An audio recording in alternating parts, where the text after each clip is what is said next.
नमस्कार साथियों, स्वागत है आपका आपके चैनल साइलेंट क्लास नोट्स में। तो साथियों, आज का जो वीडियो है हमारा वो मध्यकालीन इतिहास को लेकर के है। और मध्यकालीन इतिहास की शुरुआत जो होती है वो अरबों के आक्रमण से लेकर के होती है।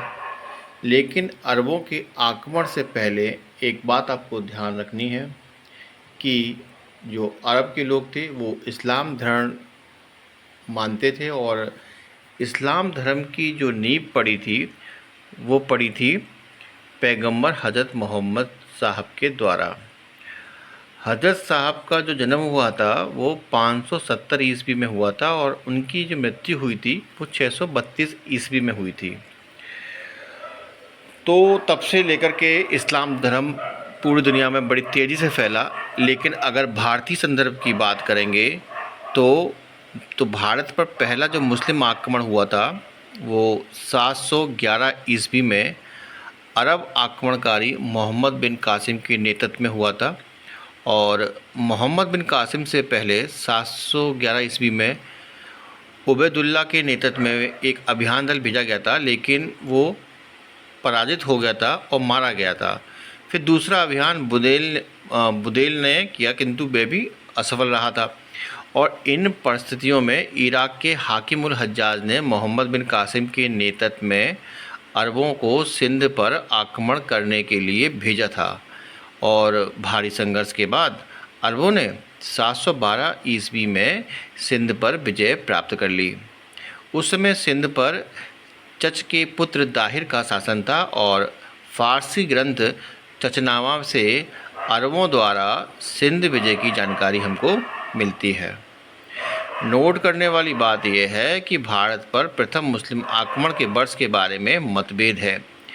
बीडी महाजन तो ये कहते हैं कि ये जो तिथि है वो 711 है, जबकि हरिश्चंद्र वर्मा के अनुसार ये तिथि 712 है। ठीक है, तो आपको ध्यान रखना है 711 और 712। तो ये तिथियां हैं और इसमें से आपको जो भी लगे सही ऑप्शन में इनमें से कोई एक होगा, आपको वही टिक लगाना होगा। तो अरबों के आक्रमण शुरू हो जाते हैं। तो लेकिन भारत में इस्लाम की नींव अरबों द्वारा नहीं पड़ती है, ये आपको जानना है। क्योंकि भारत में जो पहला मुस्लिम आक्रमणकारी था वो मोहम्मद बिन कासिम था, जो कौन था, एक अरबी था। ठीक है, लेकिन उसका कोई स्थायी परिणाम नहीं होता है। और अरबों का राज्य सिंध और मुल्तान के जो है उस पर कब्जा कर लेते हैं, लेकिन पूर्व में नहीं फैल पाता है इस्लाम और उनकी शक्तियाँ क्षीण हो जाती हैं। और इसीलिए डॉक्टर स्टैनले लैंडपोल ने यह भी कहा है कि सिंध को अरबों ने विजय तो किया, किंतु ये विजय इतिहास और इस्लाम धर्म की घटना मात्र ही है और एक प्रभाव रहित विजय थी। इनके अधूरे काम को पूरा किसने किया था? तुर्कों ने। तो हम देखेंगे आगे चल कर के कि मोहम्मद गौरी जैसे लोग भारत में कैसे नींव डालते हैं। तो इस वीडियो में हम अरबों के आक्रमण को देखेंगे और प्रयास करेंगे कि इस वीडियो में हम दिल्ली सल्तनत को भी कंप्लीट कर ले साथियों। और अगर आप पहली बार चैनल पर आए हैं तो चैनल को सब्सक्राइब करना बिल्कुल ना भूलें। और वीडियो पसंद आए तो प्लीज़ कमेंट कीजिए, शेयर कीजिए और लाइक कीजिए, क्योंकि ऐसे वीडियो में मेहनत लगती है, जैसा कि आप जानते हैं साथियों। तो वीडियो हम स्टार्ट करते हैं। और अगर आपने एंशिएंट इंडियन हिस्ट्री का कोई वीडियो नहीं देखा है तो आप प्लेलिस्ट में जाइए। और 10,000 प्रश्नों की श्रृंखला की ये सीरीज़ है और इसमें आप जो भी टॉपिक आपका वीक है आप उसकी वीडियो आसानी से देख सकते हैं। तो पहला ही प्रश्न आपके सामने है कि सिंध पर आक्रमण के समय वहाँ का शासक कौन था? तो वो शासक था दाहिर। अरब आक्रमणकारी किस रास्ते भारत आए थे? तो खैबर दर्रे से आए थे और लिखा बोलन है, खैबर दर्रा है वो। और अरब वासियों के भारत पर आक्रमण करने का मुख्य उद्देश्य क्या था? धन लूटना तथा इस्लाम का प्रचार प्रसार करना। भारत पर आक्रमण करने वाला प्रथम मुस्लिम शासक कौन था? तो मोहम्मद बिन कासिम था। और मोहम्मद बिन कासिम ने सिंध पर विजय प्राप्त की थी 712 में। कहीं कहीं 711 भी मिलेगा, जैसा कि मैं पहले ही बता चुका हूँ आपको कि अलग अलग इतिहासकारों ने 711, किसी ने 712 बताया है। और सिंध विजय की जानकारी किससे मिलती है हमको? चचनामा से। ये बात भी हम डिस्कस कर चुके हैं।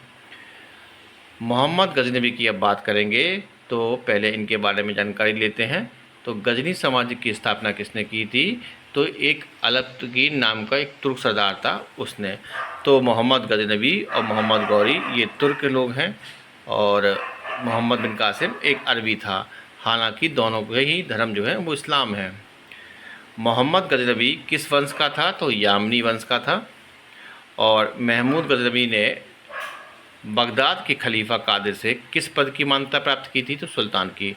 तो उस समय क्या होता था कि जो खलीफा होता था वो सुल्तान की मतलब मान्यता देता था इस पद की कि आप सुल्तान हैं और जाइए इस्लाम धर्म का प्रचार प्रसार करिए। और महमूद गजनवी ने भारत में प्रथम आक्रमण किस राज्य के विरुद्ध किया था? तो हिंदू शाही वंश के विरुद्ध। ठीक है, कहीं कहीं ब्राह्मण शाही वंश भी आपको दिखेगा। हिंदू शाही राज्य की राजधानी थी उदभांडपुर या बेहिंद। अगला प्रश्न आपके सामने है कि महमूद गजनवी ने भारत पर कितनी बार आक्रमण किया? तो 17 बार। महमूद गजनवी ने मुल्तान को कब विजित किया था? तो 1006 ईस्वी में। महमूद गजनवी ने कन्नौज पर कब आधिपत्य जमाया? तो 1018 ईस्वी में। महमूद गजनवी ने कौन सी उपाधि धारण की थी? तो यामिन उद दौला और यामिन उल मिल्ला की। महमूद गजनवी ने सोमनाथ की मूर्ति के टुकड़ों को कहाँ की मस्जिद की सीढ़ियों में लगवाया था? तो मक्का, मदीना और गजनी की मस्जिदों में लगवाया था। महमूद गजनवी की मृत्यु कब हुई थी? तो 1030 ईस्वी में। महमूद गजनवी के दरबारी इतिहासकार थे कौन? उतबी। किताब उल यामनी बहुत इंपॉर्टेंट है, पूछ ली जाती है, और इसकी रचना की थी उतबी ने। शाहनामा की रचना की थी फिरदौसी ने, और किताब हिंद की रचना की थी अल-बरूनी ने। तो रचनाओं से लेकर के प्रश्न हमेशा हमेशा आते रहे हैं यूपीपीसीएस वगैरह में, तो इसको ज़रा ध्यान रखिएगा। और महमूद गजनवी का भारत में अंतिम आक्रमण किसके विरुद्ध हुआ था? तो जाटों के विरुद्ध आक्रमण हुआ था महमूद गजनवी का। और हिंदू शाही राज्य का कौन सा शासक तुर्कों से बार बार पराजित होने के बाद आत्महत्या कर लेता है? तो वो जयपाल होता है। किसने एक तरफ संस्कृत मुद्रा लेख के साथ चांदी के सिक्के निर्गत किए हैं? तो महमूद गजनवी ने। सुबुक्तगीन अलब्तगीन का कौन था? तो गुलाम एवं दामाद था। सुबुक्तगीन गजनी की राजगद्दी पर कब बैठा था? 970 ईस्वी में। और सुबुक्तगीन के शासनकाल में गजनवी कहाँ का शासक था? तो खुरासान का शासक था। महमूद गजनवी को राजगद्दी के लिए किससे संघर्ष करना पड़ा? तो अपने भाई इस्माइल से। महमूद गजनवी गद्दी पर कब बैठा था? तो 970 ईस्वी में। और इसने प्रथम आक्रमण कब किया भारत पर? 1001 ईस्वी में। 1001 ईस्वी में किस हिंदू शाही राजा को महमूद गजनवी ने पराजित किया था? तो जयपाल ने पराजित किया था। जयपाल के बाद गद्दी पर कौन बैठा था? तो आनंदपाल बैठा था। तो वेहिंद का जो युद्ध हुआ था किसके बीच लड़ा गया? तो महमूद गजनवी और आनंदपाल के बीच।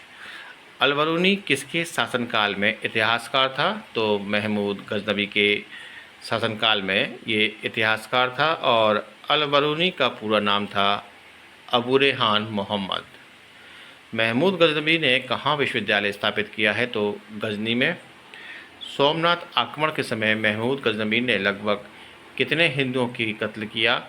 तो 50,000 हिंदुओं का कत्ल किया। कौन अपने को बुत सिकन, ये बुल सिकन नहीं है, ये बुत सिकन है, इसे मूर्ति भंजक भी कहा जाता है। किसको कहा गया है? मतलब अपने आप को बुत सिकन कहता था। कौन कहता था?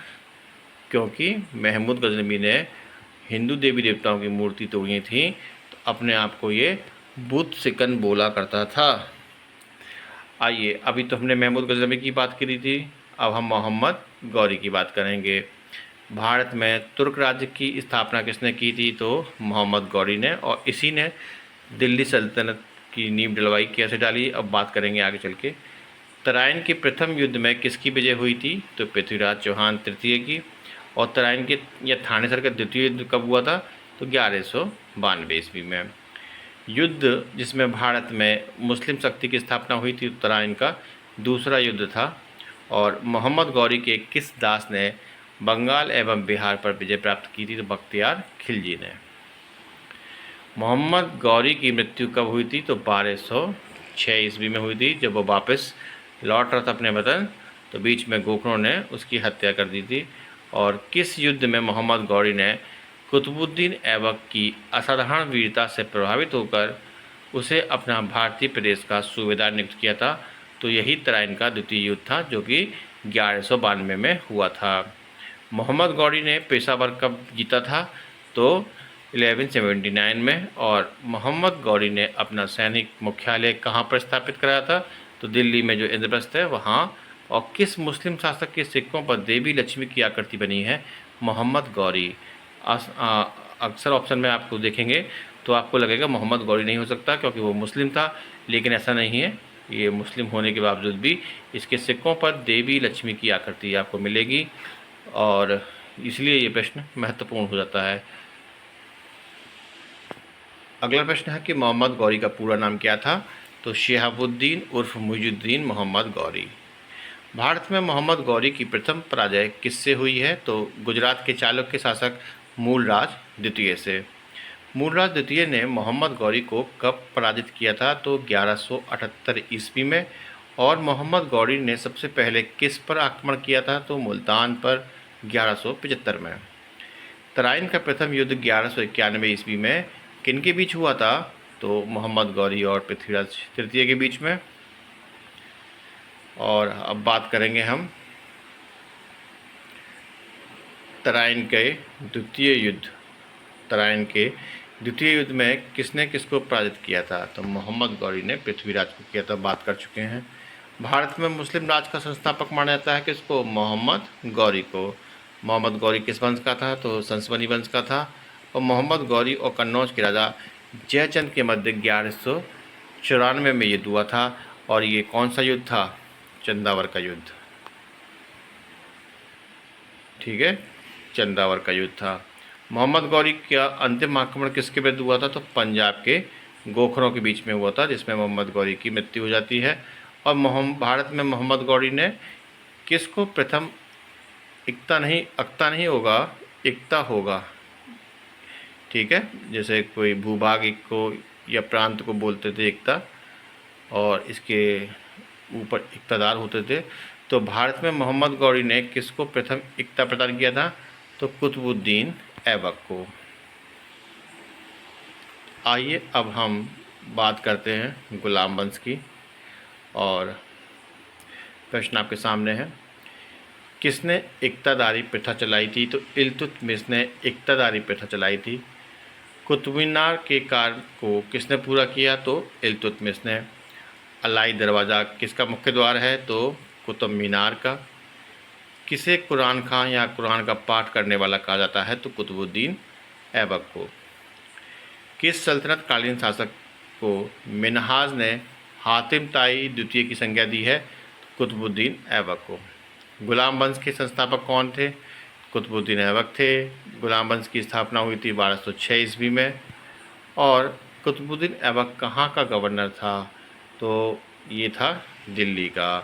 कुतुबुद्दीन ऐबक को किसने दास मुक्त कर दिया था? तो गौर के सुल्तान गयासुद्दीन मोहम्मद ने।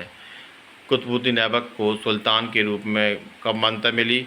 1208 ईस्वी में। और 1210 में इसकी मृत्यु हो जाती है। किसने कुतुबुद्दीन ऐबक को सुल्तान स्वीकार कर छत्र राजकीय पताका, सिंहासन एवं नमकारा भेंट की थी? तो गयासुद्दीन ने। कुतुबुद्दीन ऐबक ने गौरी के भारतीय सल्तनत में किस हैसियत के पद पर कार्य किया था? तो मलिक एवं सिपा सालार के। कुतुबुद्दीन ऐबक के पुत्र का क्या नाम था? तो आराम शाह था। आराम शाह कितने महीने तक सिंहासन पर रहा? तो ये 8 महीने रहा। और इसके बाद इल्तुतमिश गद्दी पर बैठता है, आराम शाह की हत्या करने के बाद।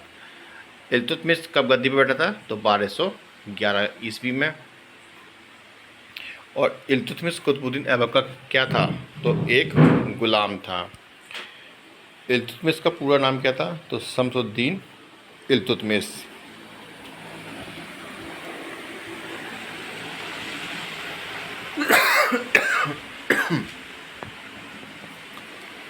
तो साथियों, सुल्तान बनने से पूर्व इल्तुतमिश कहाँ का सूबेदार था? तो ये था बदायूं का। आप देखेंगे कि बदायूं जो है आपको बरेली पीलीभीत के पास में मिलेगा, यूपी में ही है।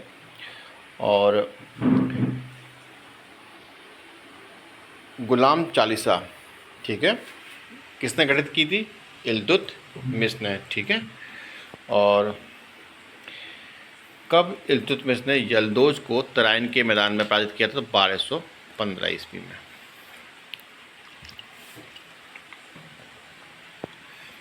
इल्तुतमिश को वास्तविक सुल्तान का दर्जा 1229 ईस्वी में किससे प्राप्त हुआ था? तो बगदाद के खलीफा से। रजिया के शासनकाल में बलबन कौन से पद पर था? तो आमीर शिकार के पद पे था। फिर इल्तुतमिश द्वारा चालीसा दल को किसने समाप्त कर दिया था? तो ये बलबन ने समाप्त कर दिया था। और मेवाड़ियों के विद्रोह का दमन किसने किया था? तो गयासुद्दीन बलबन ने। फारसी के प्रसिद्ध कवि अमीर खुसरो तथा अमीर हसन किसके दरबार में रहते थे? कौन? अमीर खुसरो और अमीर हसन बलबन के दरबार में रहते थे। बलबन ने अपने विरोधियों के प्रति कौन सी नीति अपनाई थी? तो लोह और रक्त की, बहुत इंपॉर्टेंट है। और इल्तुतमिश ने कौन सी उपाधि धारण की थी? तो नासिर अमीर उल मोमिन की। सर्वप्रथम शुद्ध अरबी सिक्का चलवाया था इल्तुतमिश ने। किस शासक ने राजधानी को लाहौर से दिल्ली स्थानांतरित किया था? तो इल्तुतमिश ने। इल्तुतमिश ने किसे अपना उत्तराधिकारी घोषित किया था? तो पुत्री रजिया को। इल्तुतमिश की मृत्यु कब हुई थी? 1236 ईस्वी में। अमीरों ने इल्तुतमिश का उत्तराधिकारी किसे बनाया? रुकनुद्दीन फिरोज को, जो कि रजिया की सौतेली माँ का पुत्र था। रुकनुद्दीन फिरोज, वो माँ का नाम था तुर्कानी। और बाद में रजिया जो थी वो वस्त्र पहनकर जनता के सामने जाती है और न्याय मांगती है कि उसके पिता ने उसको उत्तराधिकारी बनाया है, लेकिन षड्यंत्र के द्वारा उसका सौतेला भाई गद्दी पर बैठ गया है। इस बीच में जनता जो है पहली बार इतिहास में क्या करती है?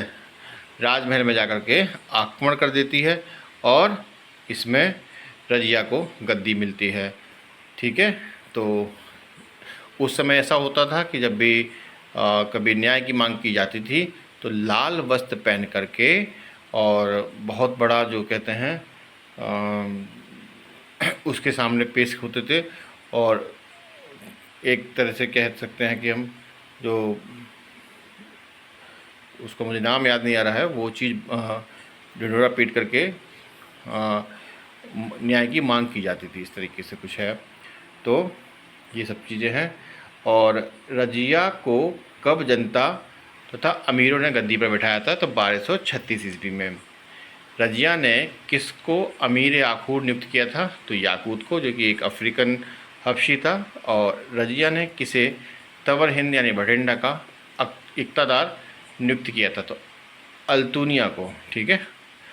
इक़्तादार नहीं बोलेंगे, इक़्तादार बोलेंगे। और इसे रजिया ने भटिंडा का इक़्तादार नियुक्त किया था अल्तुनिया को।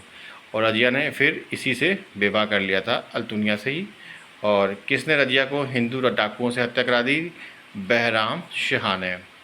दिल्ली सल्तनत की प्रथम तुर्क महिला शासक कौन थी? तो रजिया सुल्तान थी। अब देखिए, रजिया को अपदस्थ कर तुर्की सरदारों ने किसे दिल्ली की गद्दी पर बैठाया था? तो मुइजुद्दीन बहराम शाह को।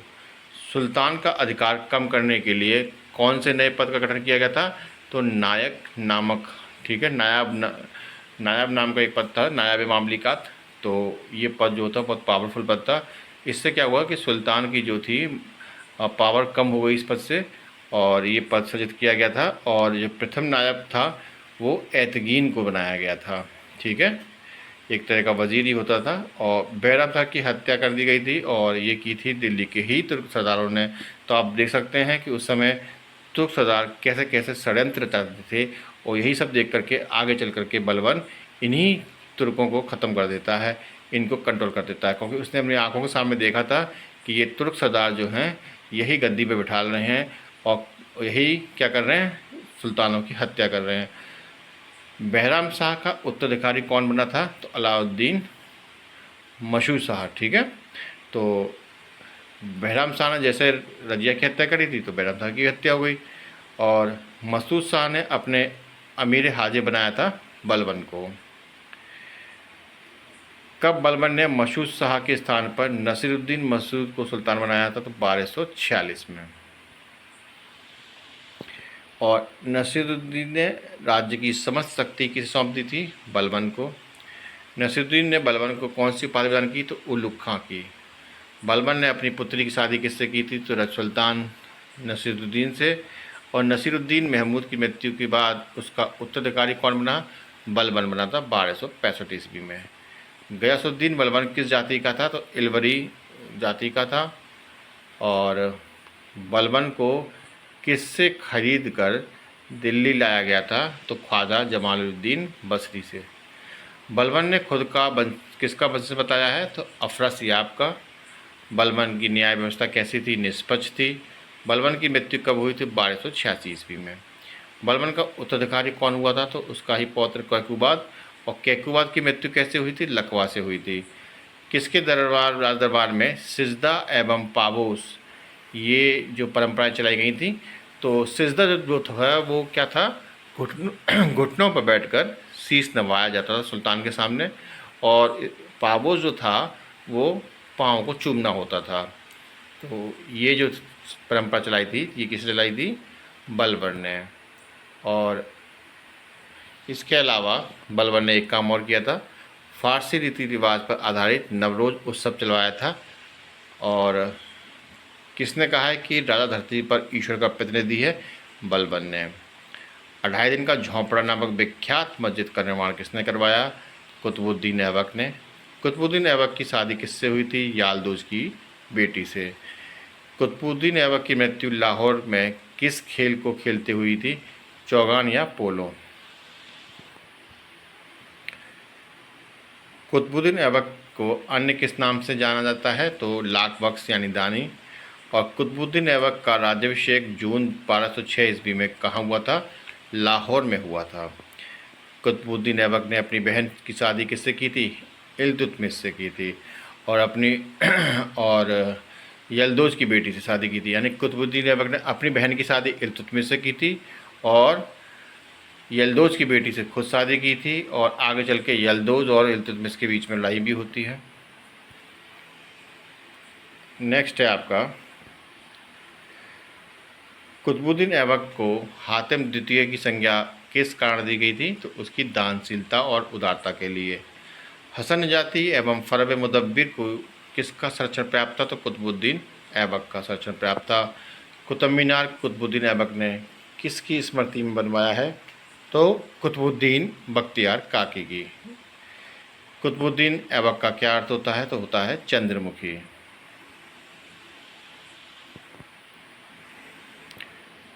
नेक्स्ट है, कुतुबुद्दीन ऐबक का सहायक सेनापति कौन था? तो बख्तियार खिलजी।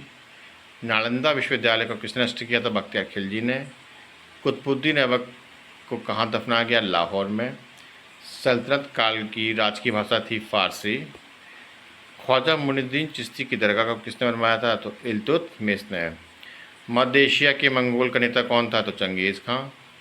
चंगेज़ खां ने भारत पर आक्रमण किया था 1221 ईस्वी में, और इस समय शासन किसका था? इल्तुतमिश का। कौन अपने को ईश्वर का अभिशाप कहता था? चंगेज़ खां। और मंगोलों के आक्रमण से भारत को किसने बचाया? इल्तुतमिश ने बचाया अपनी अक्लमंदी से। गुलाम वंश का अंतिम शासक कौन था? शमसुद्दीन क्यूमर्स। कुब्बतुल इस्लाम मस्जिद का निर्माण किसके द्वारा किया गया था? तो कुतुबुद्दीन ऐबक के द्वारा। दिल्ली सल्तनत का पहला सुल्तान कौन था जिसने दोआब से आर्थिक महत्व को समझा था? इल्तुतमिश था। किसने तुर्कान चहलगानी या 40 दल का गठन किया? इल्तुतमिश ने। आइए अब बात करेंगे हम खिलजी वंश की। खिलजी वंश का संस्थापक थे जलालुद्दीन खिलजी। खिलजी वंश की स्थापना को किस दूसरे नाम से जाना जाता है? तो खिलजी क्रांति के नाम से। चलिए साथियों, अब आते हैं, बात करते हैं नेक्स्ट प्रश्न की। जलालुद्दीन खिलजी की हत्या उसके भतीजे अलाउद्दीन खिलजी ने कब कर दी थी? 1296 में। 1290 में जलालुद्दीन खिलजी गद्दी पर बैठा था और 1296 में इसकी हत्या हो जाती है। और अलाउद्दीन खिलजी के बचपन का नाम क्या था? अली गुस्साब।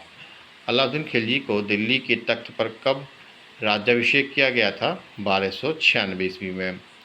किसने खलीफा के आदेश को नहीं माना था? तो मुबारक खिलजी ने। मुबारक खिलजी ने कौन कौन सी उपाधि धारण की हैं? तो उल इमाम, खिलाफत उल लाह। और मुबारक खिलजी की हत्या किसने की है? अमीर खुसरो शाह ने, सॉरी अमीर खुसरो नहीं है, खुसरो शाह ने मुबारक खिलजी की हत्या कर दी थी।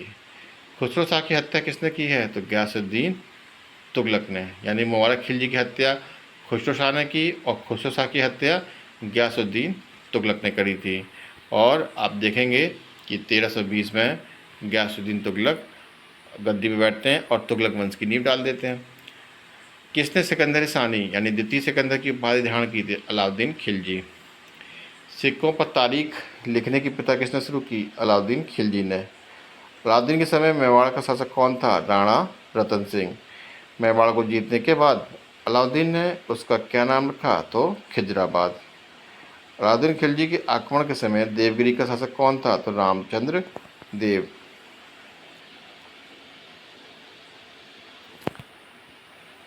अमीर खुसरो किसका दरबारी कवि था? तो अलाउद्दीन खिलजी का।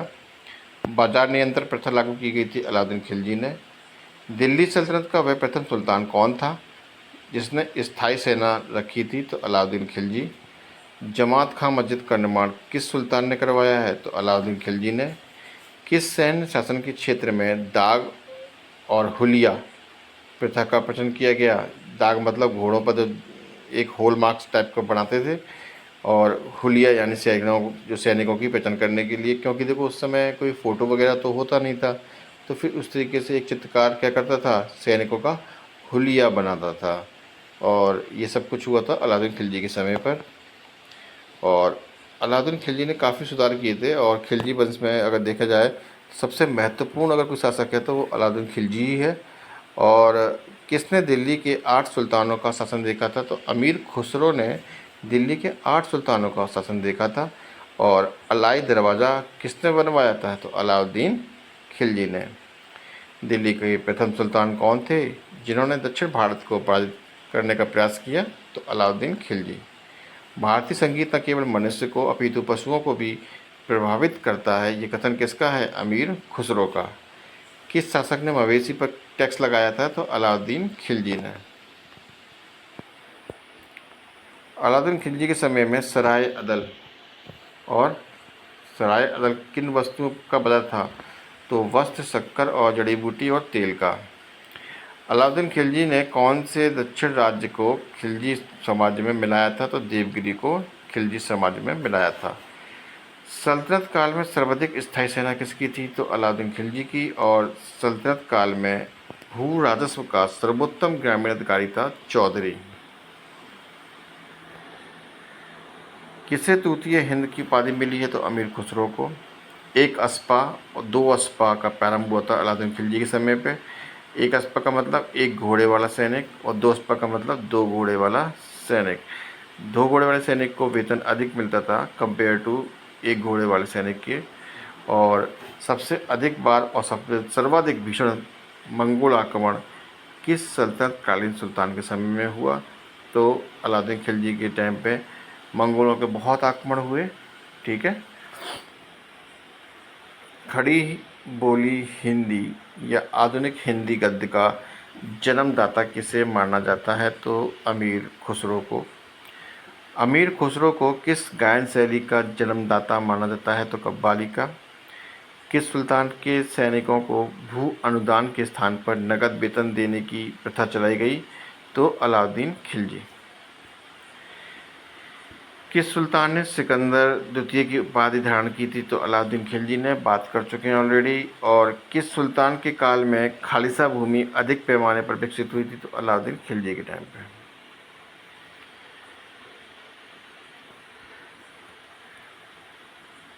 बाजार के अधीक्षक को क्या कहते हैं? तो शहनाई मंडी। मलिक काफूर के बाद कौन शासक बना? तो शहाबुद्दीन उमर। अमीर खुसरो ने कौन सी उपाधि धारण की थी? तो पैगंबर का सेनापति का। मार्को पोलो नाम का इटालियन यात्री भारत कब आया था? तो 1288 ईस्वी में।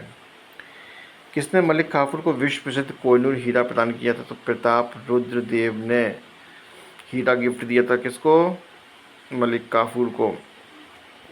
खिलजी किस वर्ग के थे? तो सर्वहारा वर्ग के थे। किसने केलगढ़ी यानी किलाखोरी के राजमहल में अपना राज्याभिषेक किया और उसे अपना राजधानी बनाया? तो जलालुद्दीन खिलजी को। ठीक है। दीवान बकूफ सृजित करने का श्रेय दिल्ली के किस सुल्तान को जाता है? तो जलालुद्दीन फिरोज खिलजी। दिल्ली सल्तनत का प्रथम शासक कौन था जो हिंदू जनता के प्रति उदार दृष्टिकोण रखता था? तो जलालुद्दीन खिलजी। किसने मद्य निषेध, जुआ खेलने एवं भांग खाने पर प्रतिबंध लगा दिया? अलाउद्दीन खिलजी ने। नुसरत खान ने हिंदू हिजड़े मलिक काफूर को कितने में खरीदा था? तो 1000 दिनार में। किसे 1000 दिनारी के नाम से जाना जाता है? तो मलिक काफूर को। और किसने 1297 ईस्वी में मलिक काफूर को मलिक नायाब बना दिया था? अलाउद्दीन खिलजी ने।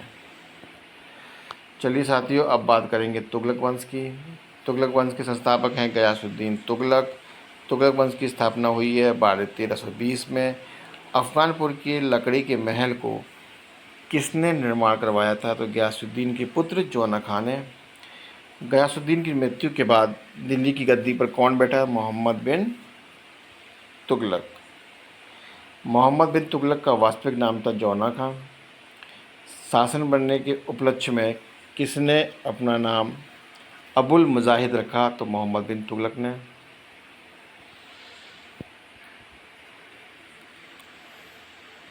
मोहम्मद बिन तुगलक का वास्तविक नाम जौना खान था और शासक बनने के उपलक्ष्य में इसने अपना नाम अबुल मजाहिद रखा था। मोहम्मद बिन तुगलक ही था वो।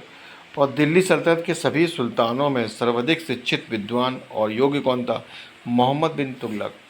पढ़ा लिखा बहुत था लेकिन इसकी स्कीम सारी फेल हो गई थी, इसलिए इसे पागल भी बोलते थे।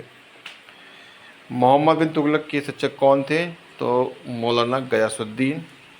मोहम्मद बिन तुगलक ने अपने चचेरे भाई फिरोज तुगलक को कौन सा पद प्रदान किया? तो नायाब बारबक का।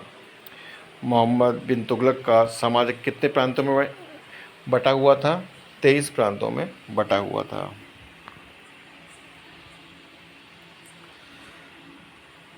सूफी संतों में कौन सा सुल्तान गयासुद्दीन का समकालीन था और जिसको उसके संबंध अच्छे नहीं थे? तो निजामुद्दीन औलिया।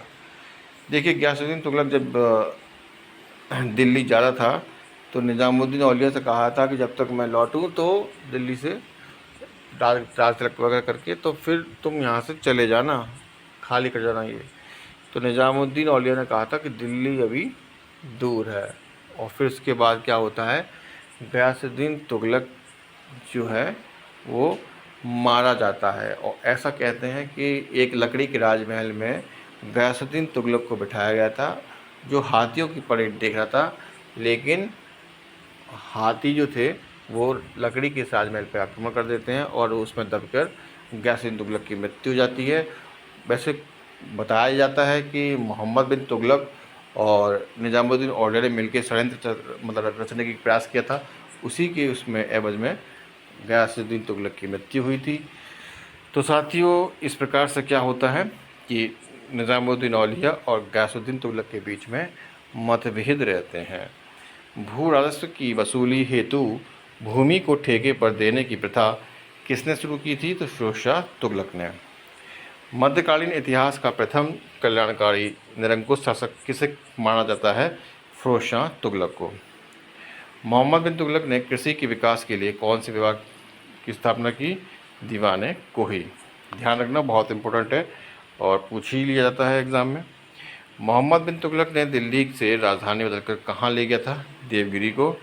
मोहम्मद बिन तुगलक का उत्तराधिकारी फिरोज शाह तुगलक कब बना था? तो 1391 ईस्वी में। फिरोज शाह तुगलक मोहम्मद बिन तुगलक का कौन था? चचेरा भाई था। और उड़ीसा में पुरी के जगन्नाथ मंदिर को किसने ध्वस्त किया? तो फिरोज शाह तुगलक ने 1360 ईस्वी में। नगरकोट के प्रसिद्ध ज्वालामुखी मंदिर को किसने ध्वस्त किया था? फिरोज शाह तुगलक ने 1361 में। 24 कष्टदायक करों को किसने समाप्त कर दिया? फिरोज शाह तुगलक ने। किस सुल्तान के दरबार में सबसे अधिक गुलाम थे? तो फिरोज शाह तुगलक के। फिरोज शाह तुगलक केवल 4 प्रकार के कर लेता था और वो थे खराज, खम्स, जजिया, ज़कात। फिरोज शाह तुगलक ने सिंचाई की सुविधा के लिए कितनी नहरें बनवाई थी? 5 नहरें बनवाई थी और ये पूछ ली जाती हैं। फिरोज शाह तुगलक ने कितने बाग लगवाए? लगभग 1200। फिरोजाबाद, हिसार, फतेहाबाद, जौनपुर, फिरोजपुर नामक नगर को किसने बसाया था? फिरोज शाह तुगलक ने। फिरोज शाह तुगलक को सबसे ज़्यादा कौन सा नगर पसंद था? तो फिरोजाबाद। मेरठ और टोपरा से अशोक स्तंभों को लाकर किसने दिल्ली में स्थापित किया? फिरोज शाह तुगलक ने। फिरोज शाह तुगलक ने अनाथ स्त्रियों, विधवाओं और लड़कियों की सहायता के लिए किस विभाग की स्थापना की थी? दीवाने खैरात।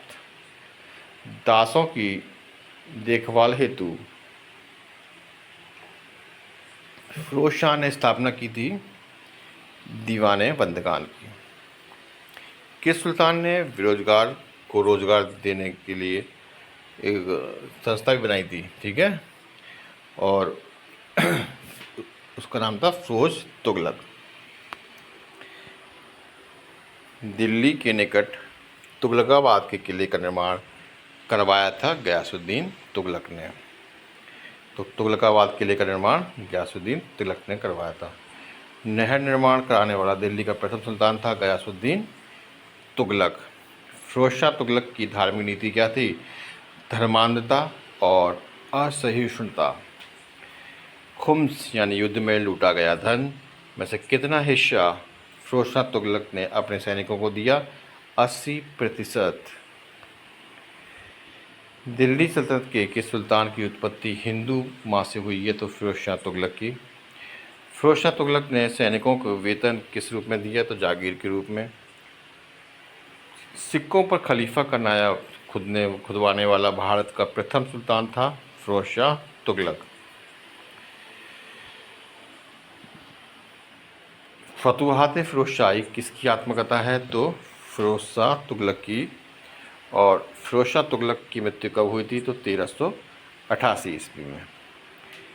1388 ईस्वी में फिरोज शाह तुगलक की मृत्यु के बाद सल्तनत का अगला शासक बनता है तुगलक शाह। तुगलक वंश का अंतिम शासक कौन था? तो नासिरुद्दीन महमूद। तैमूरलंग ने किसके शासनकाल में भारत पर आक्रमण किया? तो नासिरुद्दीन महमूद। तैमूरलंग ने किस वर्ष भारत पर आक्रमण किया? तो 1398 में। तुगलक वंश के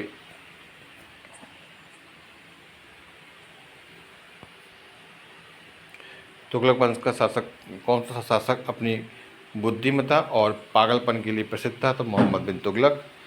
किस तुगलक सुल्तान ने स्वयं के खलीफा का लेफ्टिनेंट घोषित किया? फिरोज शाह तुगलक ने। राजा को अपनी प्रजा से मुक्ति मिली और प्रजा को अपने राजा से।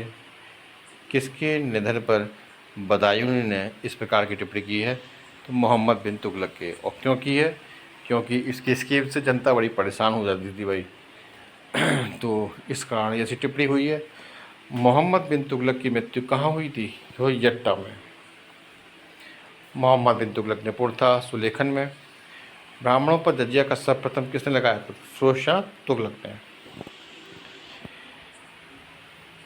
किस नगर को सिराज हिंद के रूप में जाना जाता है? तो जौनपुर को। और ये जोना खां की याद यानी कि मोहम्मद बिन तुगलक की याद में फिरोज शाह तुगलक ने बनवाया था। अबू बकर का संबंध किस शासक वंश से था? तो तुगलक वंश से। कौन इतिहासकार सुल्तान महमूद के अनुरोध पर भारत आया था? अलबरूनी। किस सुल्तान ने सैन्य सेवा को वंशानुगत बनाया? तो फिरोज शाह तुगलक ने। फिरोज शाह तुगलक द्वारा स्थापित दार उल सफ़ा क्या था? एक खैराती अस्पताल। फिरोज़ तुगलक की कौन सी नीति तुगलक साम्राज्य के लिए सर्वाधिक घातक सिद्ध हुई? उलेमाओं की राजनीति में हस्तक्षेप की नीति। अद्दा एवं विख नामक दो सिक्के चलाने का श्रेय किसको जाता है? तो फिरोज़ तुगलक को। दिल्ली के किस सुल्तान को इतिहासकारों ने विरोधों का मिश्रण बताया है? मोहम्मद बिन तुगलक को। तुगलक वंश के शासकों ने कब से कब तक दिल्ली सल्तनत पर राज किया? 1320 से 1398 ईस्वी तक। किसने ढोल की तेज आवाज़ के साथ एक महिला को अपने पति की चिता के साथ स्वतः को जला देने के दृश्यों का भयानक चित्रण किया है? तो इब्न बतूता ने। और गयासुद्दीन तुगलक का वास्तविक नाम था गाजी मलिक और गाजी तुगलक। गयासुद्दीन तुगलक ने कितनी बार मंगोल आक्रमण को विफल किया? 29 बार। दिल्ली के निकट तुगलकाबाद के किले का निर्माण किसने करवाया था? गयासुद्दीन तुगलक ने। दिल्ली सल्तनत में पहली बार सिंचाई के लिए कुएं तथा नहरों का निर्माण करवाया था गयासुद्दीन तुगलक ने। गयासुद्दीन तुगलक की मृत्यु कैसे हुई? लकड़ी के महल के धराशायी होने से। और मोहम्मद बिन तुगलक ने देवगिरी का नाम बदलकर क्या रखा था? दौलताबाद। और ये राजधानी वो दिल्ली से दौलताबाद भी लेके गया था। ठीक है। मोहम्मद बिन तुगलक ने पुनः दौलताबाद से राजधानी बदलकर दिल्ली कब स्थापित कर दी? 1335 ईस्वी में। किस योजना के तहत मोहम्मद बिन तुगलक ने सांकेतिक सिक्कों का प्रचलन करवाया? तीसरी योजना थी इनकी। ठीक है। इब्न बतूता किसके शासनकाल में भारत आया था? मोहम्मद बिन तुगलक के। यात्री इब्न बतूता कहाँ से आया था? मोरक्को से। मोहम्मद बिन तुगलक ने इब्न बतूता को दिल्ली के किस पद पर नियुक्त किया था? तो प्रमुख काजी के पद पर। किसने सल्तनत काल में प्रचलित डाक व्यवस्था का विस्तृत वर्णन किया है? तो इब्न बतूता ने। तो साथियों, तुगलक वंश तो खत्म हुआ। आइए बात करते हैं सैयद और लोदी वंश के बारे में। सैयद वंश के संस्थापक कौन थे? तो खिज्र खां। सैयद वंश की स्थापना हुई थी 1414 ईस्वी में। तारीख मुबारक शाही की रचना की थी याहिया बिन अहमद सरहिंदी ने। मुबारक शाह का उत्तराधिकारी कौन हुआ? मोहम्मद शाह। मोहम्मद शाह का वास्तविक नाम क्या था? तो मोहम्मद बिन फरीद खां। और मोहम्मद शाह ने बहलोल को कौन सी उपाधि दी और उसे क्या कहकर पुकारा है? खाने खाना अपना पुत्र। सैयद वंश का अंतिम शासक कौन था? तो अलाउद्दीन आलम शाह। दिल्ली में प्रथम अफगान राज्य का संस्थापक कौन था? बहलोल लोदी। वह रोमन सम्राट अगस्टस की भांति सावधान था कि वह दूसरों की तरह शक्तिशाली न लगे और दूसरों के स्तर से अधिक न लगे। ये संदर्भ किसका है? बहलोल लोदी का। तो बहलोल लोदी जो थे वो तुर्क सरदारों के संग ही ज़मीन पर बैठ जाते थे। उनके अंदर ऐसा कोई ईगो नहीं था सुल्तान होने का, और एक तरीके से वो भाईचारा वाली नीति चला रहे थे। और लोदी वंश का संस्थापक कौन था? तो यही बहलोल लोदी थे। तैमूर के आक्रमण के बाद भारत में किस वंश की राज स्थापित हुआ? तो सैयद वंश का। अमीरों का महत्व अपने चरम उत्कर्ष पर किस वंश के शासनकाल में था? तो लोदी वंश के शासनकाल में। और 11वीं सदी के भारत का दर्पण किसे कहा जाता है? किताबुल हिंद को। 1451 में बहलोल कौन सी उपाधि के साथ दिल्ली की गद्दी पर बैठे थे? तो गाजी की।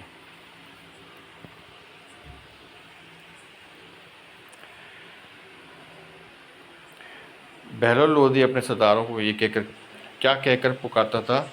मकसद अली। बहलोल लोदी द्वारा कौन सा सिक्का चलाया गया था? तो बहलोल सिक्के। किसने मुसलमानों को ताजिया निकालने, स्त्रियों को, पीरों और संतों की बाजार पर जाने पर प्रतिबंध लगाया था? तो सिकंदर लोदी था वो। सिकंदर लोदी ने संस्कृत के आयुर्वेद ग्रंथ का किस नाम से अनुवाद करवाया था? फरंगे सिकंदरी। ये नोट कर लीजिए क्योंकि ये पेपर में आता है और बार बार आते हैं इस प्रश्न। सिकंदर लोदी का उत्तराधिकारी कौन हुआ? तो इब्राहिम लोदी। 1517 से 1526 तक। किसने बाबर को भारत पर आक्रमण करने का निमंत्रण दिया था? पंजाब के शासक थे दौलत खां लोदी। इब्राहिम लोदी के चाचा आलम खां और मेवाड़ शासक राणा सांगा ने बाबर को भारत में आने का निमंत्रण दिया था। उनको लगता था कि बाबर आएगा और युद्ध में इसको पराजित करके लौट जाएगा और जो राजगद्दी रिक्त होगी उसकी पूर्ति करने के लिए हम उस राजगद्दी पर कब्जा कर लेंगे। लेकिन हुआ इसका उल्टा। बाबर रुक जाता है भारत में और इसके बाद इन्हीं लोगों से उसकी लड़ाइयाँ होती हैं। पानीपत की पहली लड़ाई कब हुई थी? तो 21 अप्रैल 1526 ईस्वी में। पानीपत की पहली लड़ाई किसके बीच हुई थी? तो इब्राहिम लोदी और बाबर के बीच में। वास्को डी गामा भारत कब आया था? तो ये तो आपका आधुनिक से, तो इसको तो आप काट ही दीजिए। इब्राहिम लोदी को परास्त करने वाला राजपूत शासक था राणा सांगा।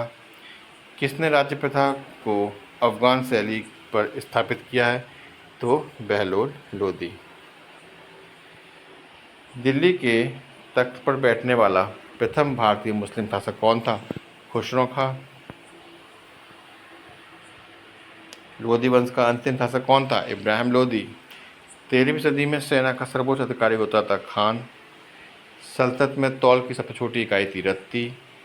खिज़र खान ने सुल्तान की उपाधि धारण कर कौन सी उपाधि धारण की थी? तो रैयत आला की। खिज़र खान किसका सेनापति था? तो तैमूर लंका। खिज़र खान का उत्तराधिकारी कौन हुआ? मुबारक शाह। मुबारक नगर की स्थापना करवाई थी मुबारक शाह ने। मुबारक शाह को राजाश्रय किससे प्राप्त हुआ? याह्या बिन अहमद सरिंदी के। ठीक है, तो याह्या बिन अहमद सरिंदी के को क्या हुआ था? मुबारक शाह का राजाश्रय प्राप्त हुआ था। बहलोल लोदी ने के बाद उसका उत्तराधिकारी कौन हुआ? सिकंदर लोदी। सिकंदर लोदी का वास्तविक नाम था निज़ाम खां। किसे पराजित कर सिकंदर लोदी ने बिहार और तिरहुत की दिल्ली में मिला लिया? तो जौनपुर के हुसैन शाह सरकी को। आगरा नगर की स्थापना किसने की थी? सिकंदर लोदी ने। सिकंदर लोदी ने आगरा नगर की स्थापना की थी और कब की थी? 1504 में।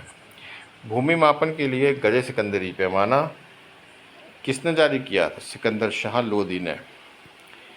किसने नगरकोट के ज्वालामुखी मंदिर की मूर्ति तोड़कर उसके टुकड़ों को कसाईयों को मांस तौलने के लिए दिया गया था? तो सिकंदर लोदी ने। साथियों, अगला वीडियो जो होगा वो विजयनगर और उसके अन्य प्रांतीय राज्यों को लेकर के होगा। तो अगर आपने अभी तक चैनल को सब्सक्राइब नहीं किया है तो चैनल को सब्सक्राइब कर लें। वीडियो पाने के लिए, नोटिफिकेशन पाने के लिए बेल आइकन को दबाएं। और वीडियो में कोई कमी रह गई हो तो आप कमेंट कर सकते हैं। अप्रिशिएट करने के लिए लाइक और शेयर भी करें। तो साथियों, मिलेंगे हम अगले वीडियो में। तब तक के लिए